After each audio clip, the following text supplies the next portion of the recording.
kasih Dr. Zalina. Selamat hari Jumaat kepada semua yang hadir untuk sesi kita pada petang ini. Sekali lagi saya ucapkan masih lagi ramai yang sedang meraihkan Hari Guru ya. So tahniah kepada semua. Tajuk yang saya pilih hari ini ialah berkaitan dengan satu tajuk di mana kerjaya saya sendiri bermula dengan tajuk ini, iaitu tentang pendidikan jasmani dan kesihatan ya. Dan tajuk kita ialah Are Students Physically Educated? Adakah murid-murid faham tentang kepentingan, adakah kita warga pendidik faham tentang kepentingan pendidikan tentang aspek fizikal kita.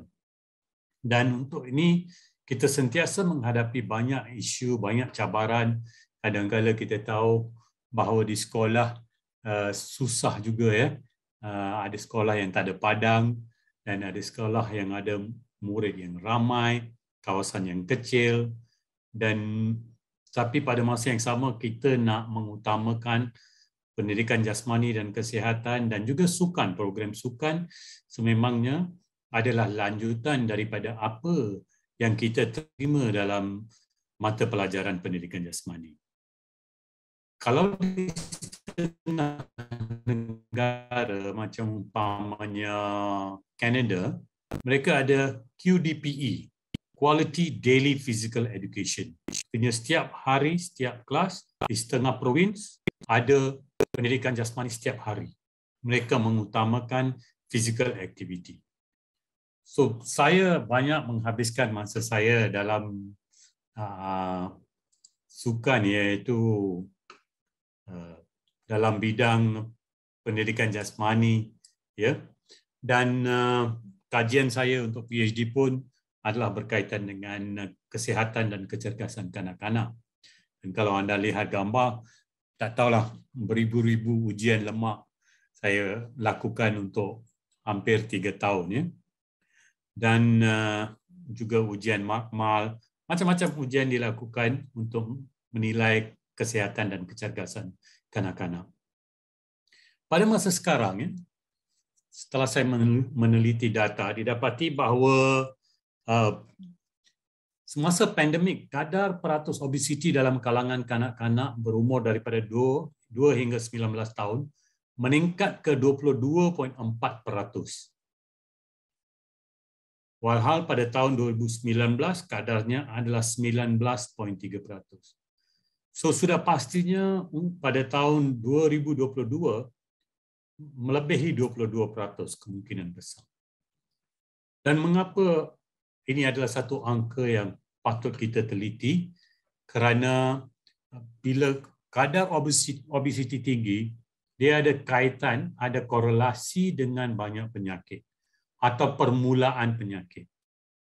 Yang paling kita tidak mahu ialah penyakit itu bermula daripada bila kanak-kanak sudah ada di bangku sekolah.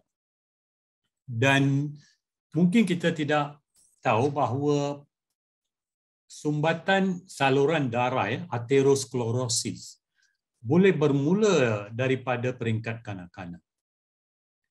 Kajian di atas askar Amerika yang terlibat dalam perang di Vietnam, mereka yang meninggal semasa bertempur itu, bila dibuat otopsi, mereka dapati bahawa ada, walaupun berumur 21 tahun, ya, askar muda-muda pun, sudah ada aterosklerosis, iaitu berlaku sumbatan di saluran darah. Blockages already started from daripada otopsi yang dijalankan. So kita kena faham bahawa sekarang ini adalah zaman di mana kita boleh dianggap mewah sedikit, maka makanan dan fast food dan sebagainya memainkan atau mempengaruhi kesihatan kita. Kita tahu falsafah pendidikan kebangsaan mengatakan murid kita nak fokus pada aspek fizikal, mental, emosi, sosial, rohani.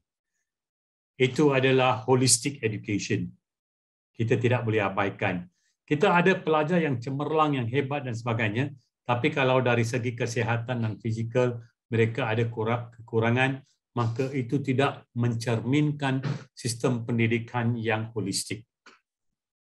So banyak negara, kalau di Singapura mereka mulakan intervensi for obese students di peringkat sekolah sendiri. So lemak itu, fat babies will become fat adolescents, fat adolescents will become fat adults. So perkara ini perlu dilihat di bangku sekolah. Kalau kajian tahun 2020 menunjukkan peratusan obesity ialah 22.4%. So we have to give it a serious thought.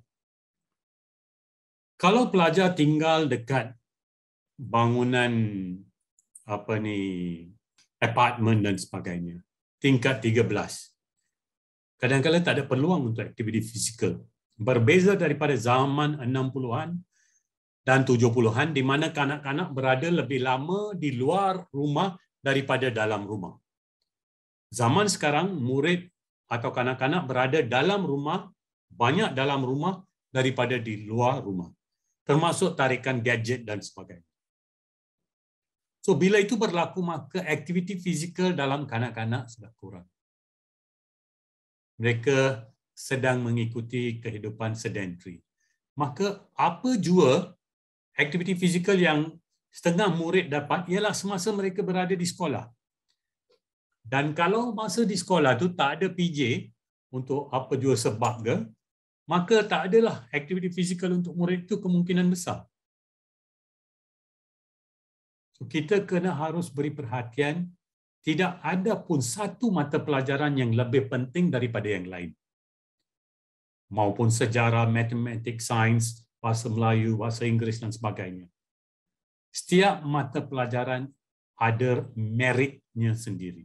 Every subject is important if you want a holistic education berdasarkan falsafah pendidikan kebangsaan kita yang cukup murni, cukup cantik. Tapi sekarang kita mesti menzahirkan falsafah itu. Pakar-pakar di Malaysia, Prof. Ismail daripada UKM dan pakar yang lain universiti selalu kata obesity is not funny. Kerana dia ada kaitan yang tinggi dengan penyakit. Dan bukan ke untuk kanak-kanak, bagi kita juga, untuk cikgu dan semua, kita perlu beri perhatian kepada aspek ini. Next, please. Dan apa yang berlaku? Kita panggil the creeping obesity. Kalau anda lihat daripada graf ini, dari umur 25, pada umur 25, tabiat makanan, aktiviti fizikal dan kadar metabolisme adalah sama. High. High. High is high in eating habits, high physical activity, but high kadar metabolisme. Tapi bila umur meningkat 25, 35, 45, 55, 65, cuba lihat apa yang berlaku kepada anda sekarang yang berumur 40 ke atas. Tabiat makanan kekal tinggi, aktiviti fizikal sudah berkurangan, kadar metabolisme menurun. Dan trennya akan ikut sebegini sampai umur 55 dan 65. That's why it's called creeping obesity. Pada satu masa kata, oh, I'm putting on weight, kenapa dan sebagainya. Kerana eating habits tak berubah. So body fatness itu, arrow di tengah tu, body fatness will increase when physical activity decrease. And kadar metabolisme berkurang, menurun. Next, please. Caranya mudah aja, tuan-tuan dan puan-puan. Kalau anda lihat gambar aja yang saya tunjukkan, gambar yang pertama, dacing pertama, kalau intake banyak, berat, kita makan banyak, output tenaga kurang, apa yang tertulis di bawah? Weight gain. Kalau kita intake makanan dan tenaga kita gunakan untuk aktiviti fizikal macam-macam, kita boleh maintain. Walaupun untuk kanak-kanak, walaupun untuk orang dewasa. Kalau intake kita itu kurang, tapi output banyak aktiviti fizikal kita lakukan, maka berlaku fat loss. Gambar raja di atas menunjukkan exercise, caloric output, ya. So, ini adalah prinsip yang mudah. Prinsip tentang input dan output. Right? So, kita kena seimbangkan tentang ini. Right? Prinsipnya senang aja. So, jagalah dari segi makanan kita. Next, please. Untuk kanak-kanak, kids need to be physically active for at least 60 minutes a day. Zaman 60-an, masa kita, zaman saya lah, kanak-kanak dulu, main 60 minit itu biasa. Dan dalam 3 kali seminggu itu mesti aktiviti yang lebih mencabar. Ada variasi. Aktiviti itu vigorous. Sesuai dengan umur, kalau kanak-kanak berumur 6 tahun, 7 tahun, sesuai untuk mereka, tapi mesti menyeronokkan dan boleh bina daya tahan, kekuatan otot, tulang, istilah walaupun ada orang panggil daya tahan cardiorespiratory, kita panggil stamina. Anda selalu dengar istilah stamina digunakan. Dan untuk bina kelajuan, ketangkasan, koordinasi, masa tindak balas yang baik dan imbangan, balance. All this is only through physical activity and sports. If you sit down in the class all the time, duduk di atas kursi, jangan harap semua perkara ini akan terbina. Ya, hanya akan terbina melalui aktiviti fizikal. Children must be active for at least 1 hour a day. Play. Allowing them to play. Benarkan mereka untuk main. Tapi kita tahu ini adalah satu cabaran kerana kita menghadapi, seperti saya kata tadi, kalau duduk di tingkat 15, datang ke sekolah, di depan kalau di Putrajaya, melintas jalan, naik terus ke your apartment, dan tak ada peluang untuk kanak-kanak bermain dan sebagainya. So, aktiviti fizikal di sekolah merupakan sangat penting. Satu, melalui pendidikan jasmani, dan yang kedua, melalui co-curriculum. Pendidikan jasmani dan kesihatan, co-curriculum sukan sama penting dengan semua mata pelajaran dan aspek yang lain. Next, please. Dan itu asas. Kalau kita nak melahirkan atlet murid sukan yang boleh sampai ke peringkat antarabangsa, ia bermula dengan program pendidikan jasmani di sekolah. Saya gunakan istilah program atau mata pelajaran, pelaksanaan mata pelajaran pendidikan jasmani dan kesihatan dengan baik, dan juga co-curriculum sukan dilaksanakan dengan baik dan cemerlang. Next, please. Kajian menunjukkan 70% of Malaysians do not exercise.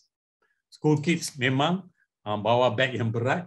Ini hanya kartun saja, hanya untuk menghiburkan kita pada petang ini. So, cubalah kita cari dan mengutamakan pendidikan jasmani dan kesihatan untuk murid-murid kita, sama penting dengan semua mata pelajaran yang lain. Healthy mind in a healthy body. Essex itu datang daripada Latin, ansano in corpore sano. A healthy mind in a healthy body. So itu saja daripada saya. Kita masuk ke slide yang terakhir. Saya akhir dengan ungkapan yang saya selalu nyatakan, buku adalah beban latihan untuk minda, ilmu datang daripada buku, books are the training weights of the mind. So itu saja daripada saya. Terima kasih semua.